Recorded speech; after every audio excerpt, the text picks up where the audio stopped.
Hey guys, Paul here from Giga Profits. I'm just going to be talking today about a topic, that most of you may be interested in, may not be interested in. It depends. There's a lot of buzz right now that Facebook ads are, more expensive and kind of costly, or they don't work.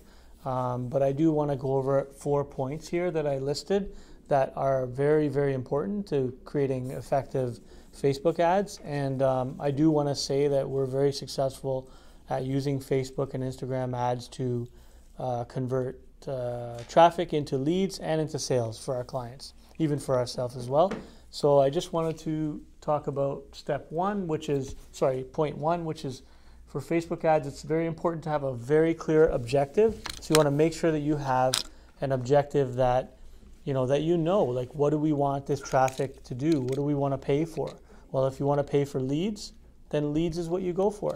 If you want to pay for an actual sale, then that's what you have to go for. But do understand that paying for a sale or paying for a lead, the difference is going to be dramatic in terms of cost.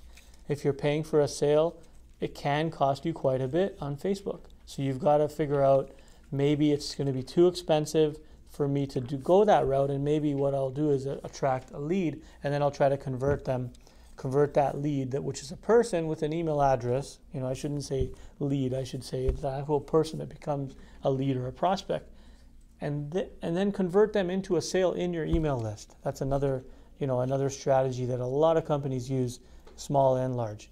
So clear objective is number one. Number two is target audience. You really want to choose the right target audience.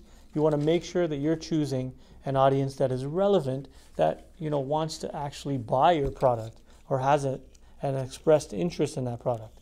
If you do have a product or service, which I'm sure you do, you should have some insight as to what the customer avatar or what the profile is. What is the typical person that fits your parameters in becoming a client for you or becoming a customer that would buy your product or service. You should by now know this, or if you don't know this, at least try to define it, and then use that as your target audience and who to target on Facebook.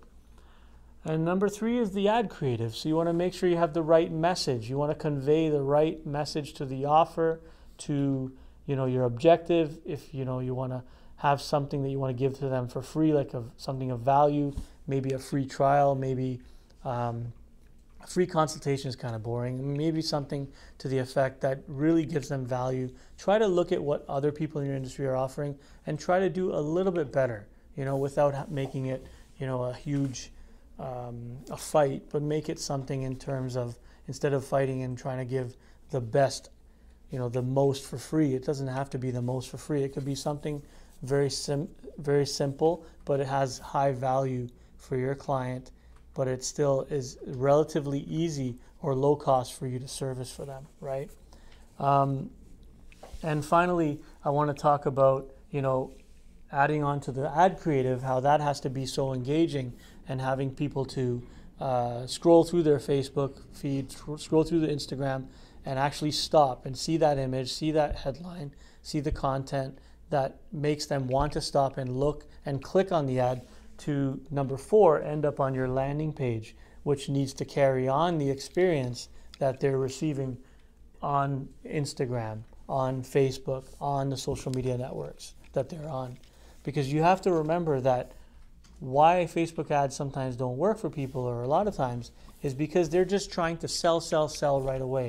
And that's not why people are on social media. They're not on social media to be sold to. They're on social media to be social. So you have to understand the platform that you're advertising on.